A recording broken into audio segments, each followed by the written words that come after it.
Bulletin में सबसे पहले आपको खबर दें, बानी पीटीआई के खिलाफ 190 मिलियन पाउंड रेफरेंस का फैसला एक बार फिर मौखर कर दिया गया है। इस बारे में मजीद तफसील जानेंगे जियो न्यूज़ के नुमाइंदे शब्बीर डार से। शब्बीर, कहिएगा क्या वजह है कि 190 मिलियन पाउंड रेफरेंस का फैसला बार बार मौखर हो रहा है? जी हाँ, बानी पीटीआई और बुशरा बीबी के खिलाफ 190 मिलियन पाउंड रेफरेंस का फैसला एक बार फिर मौखर कर दिया गया है। रेफरेंस का फैसला कल नहीं सुनाया जाएगा। हमारी जिम्मेदार जराये से बात हुई है। जराये के कहना है कि 190 मिलियन पाउंड रेफरेंस का फैसला सुनाए जाने की तारीख से मुतल्लिक कल वकला और प्रोसिक्यूशन टीम को आगाह किया जाएगा। 190 मिलियन पाउंड रेफरेंस का फैसला 18 दिसंबर को डडियाला जेल में महफूज किया गया था। एहतसाब अदालत के जज नासिर जावेद राना ने पहले 23 दिसंबर की तारीख दी थी कि ये फैसला 23 दिसंबर को सुनाया जाएगा, लेकिन उसके बाद ये फैसला फिर एक बार मौखर किया गया और नई तारीख जो है 6 जनवरी की दी गई थी। लेकिन अब जराये ने इस बात की तस्दीक की है कि रेफरेंस का जो फैसला है वो एक बार फिर मौखर हो गया और नई तारीख से मुतल्लिक कल, क्योंकि कल वर्किंग डे है, लिहाजा जो बानी पीटीआई के वकला हैं और नैब की जो प्रोसिक्यूशन टीम है उनको कल नई तारीख से मुतल्लिक आगाह किया जाएगा। हालांकि जो रेफरेंस का फैसला है उसकी ये जो तारीख दी गई है ये तीसरी मरतबा जो है तब्दील की गई है और अब कल ये पता चलेगा कि ये फैसला कब सुनाया जाएगा। ठीक है शब्बीर डार, एक मरतबा फिर बताएगा नाजरीन को जिन्होंने अभी ज्वाइन किया कि इससे पहले कितनी मरतबा इस तारीख को आगे किया गया था? इनिशली 23 दिसंबर को पहले ये सुनाया जाना था फैसला।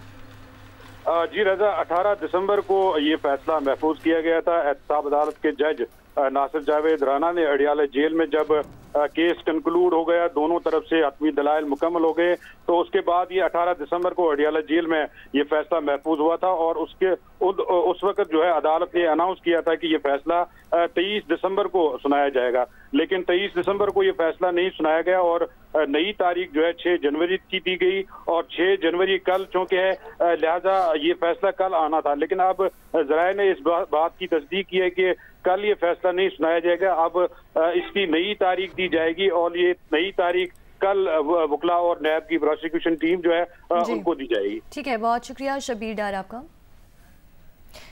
आपको बताएं कि बानी पीटीआई के खिलाफ 190 मिलियन पाउंड रेफरेंस का फैसला एक बार फिर मौखर कर दिया गया है। आपको बताएं कि केप टाउन टेस्ट में पाकिस्तान पर फॉलो ऑन का खतरा मंडलाने लगा है। जनूबी अफ्रीका की पहली इनिंग्स 615 रन के जवाब में पाकिस्तान की 6 विकेटें 155 रन पर गिर गई हैं। फॉलो ऑन का खतरा टालने के लिए पाकिस्तान के लिए 416 रन बनाना जरूरी है। इसी पर बात करने के लिए हमारे साथ मौजूद है सिकंदर बख्त। सिकंदर बख्त, कहिएगा कि काफी पीछे हैं हम फॉलो ऑन से, तो कप्तान साउथ अफ्रीका के इस वक्त क्या सोच रहे होंगे, क्या स्ट्रैटेजी होगी? क्या वो फॉलो ऑन करवाएंगे या फिर एक बड़ा टारगेट देके मैच खत्म करेंगे? देखिए, आज तीसरा दिन है तो ये भी हो सकता है। उमन ऑस्ट्रेलियंस ये करते हैं कि थका के मारना। ऑस्ट्रेलियंस की ये स्ट्रेटजी होती है। लोगों की भी अगर आपको कॉन्फिडेंस हो अपने बॉलर्स के ऊपर तो आप थकाते हैं। ये वो आपका जो सवाल है बड़ा इंटरेस्टिंग है, इसलिए कि वो हो सकता है उनके पूरा एक सेशन और खेल जाएं, मतलब ये कि एक दिन खेल जाएं और पाकिस्तान को 1.5 दिन दें। और मगर उसके लिए जो है ना, कप्तान को, जो साउथ अफ्रीकन कप्तान है, उसको अपने बॉलर्स को बड़ा कॉन्फिडेंस चाहिए कि मेरे बॉलर्स इनको आउट कर देंगे, तो फिर वो 1.5 दिन पाकिस्तान के को दे और उनको थका कर और फिर उनके ऊपर दोबारा हमला करे अपने बॉलर्स के साथ। तो देखते हैं। और फॉलो ऑन तो वैसे मुझे शुरू से ही लग रहा था कि होगा, रन बहुत ज्यादा हो गए थे, तो फॉलो ऑन तो होना ही है। तो जो आपका सवाल है इंटरेस्टिंग है, टाइम बहुत है, तो हो सकता है कि वो हमें और थकाएं और फिर पाकिस्तानी बैट्समैनों पे दोबारा हमला करें। ठीक है, बहुत शुक्रिया सिकंदर बख्त आपके तज्जिए के लिए।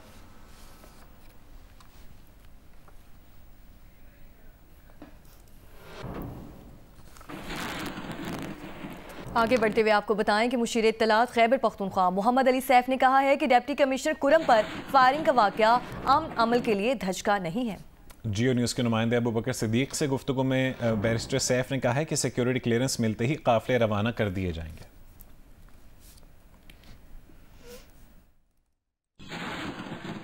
जी, इस वक्त हमारे साथ मुशीर इत्तलात खैबर पख्तूनख्वा बैरिस्टर मोहम्मद अली सैफ मौजूद है और कुरम की मौजूदा सूरत हाल से मुतल्लिक इनसे बात करेंगे। गुज़श्ता दिनों जब कुरम का अमन मुआहिदा साइन हुआ यकीनन ये एक बड़ा ब्रेक थ्रू है।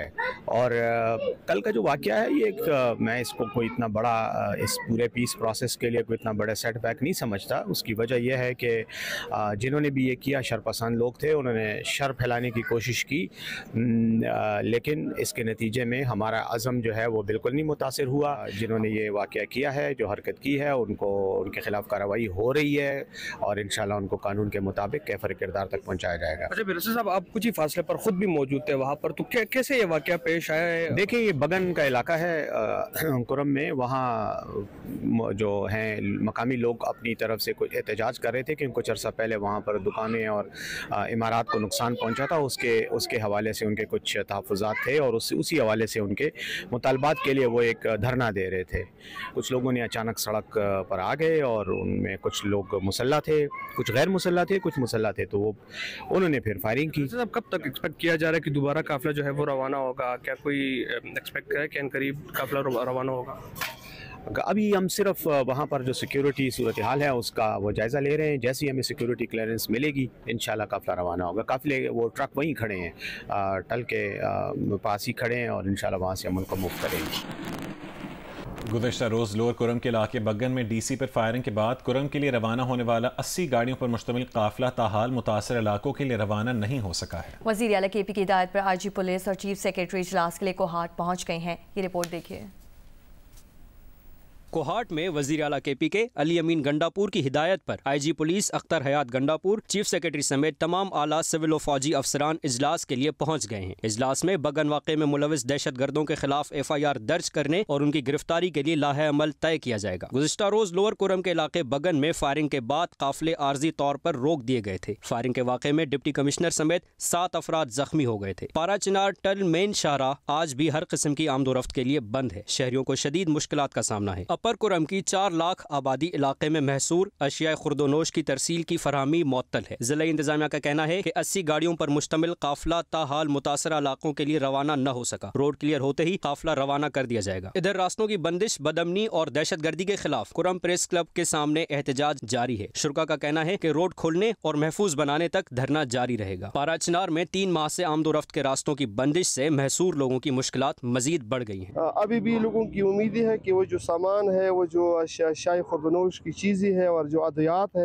वो जल्द अज जल्द यहाँ पे पहुँचे। लोगों को बहुत शिद्दत से इंतज़ार था कि कल कन्वाई आ जाएगी और हमारे जो मुश्किलात है वो हल हो जाएंगे, लेकिन बदकिस्मती से कन्वाई ना आ सकी और लोगों की मुश्किलात अब बढ़ रहे हैं। ना घी मिलता है, ना पेट्रोल मिलता है। अभी हम तकरीबन 1 घंटा सफ़र कर रहे जा रहे हैं बाज़ार, लेकिन पेट्रोल नहीं है, बहुत मुश्किल है। हम पुरज़ोर मुतालबा करते हैं कि जल्द अज जल्द हमारा रोड खोले, हमारा जो खुदनोश है वो जल्दी पहुँचाए पाराशिनार को। हम 3 महीने से मेडिसिन का इंतज़ार कर रहे हैं, कल कन्वाई था, लेकिन फिर भी अचानक कोई अफसोसनाक वाक़या पेश आया, उसकी वजह से फिर कन्वाई रुक गई और हमारे मेडिसिन स्टोर खाली पड़े हैं। काफिले में शामिल गाड़ियों में अद्वियात, अशिया खुर्दोनोश और दीगर सामान मौजूद है। यह काफिला 80 गाड़ियों पर मुश्तमिल है। काफिले में 5 ट्रक अद्वियात के, 10 ट्रक सब्जी, 9 ट्रक तेल और घी के, 5 ट्रक आटा, 7 ट्रक चीनी से भरे हैं। 2 ट्रक गैस सिलेंडर्स के और 26 ट्रक दीगर इमदादी सामान्य अशिया पर मुश्तमिल हैं।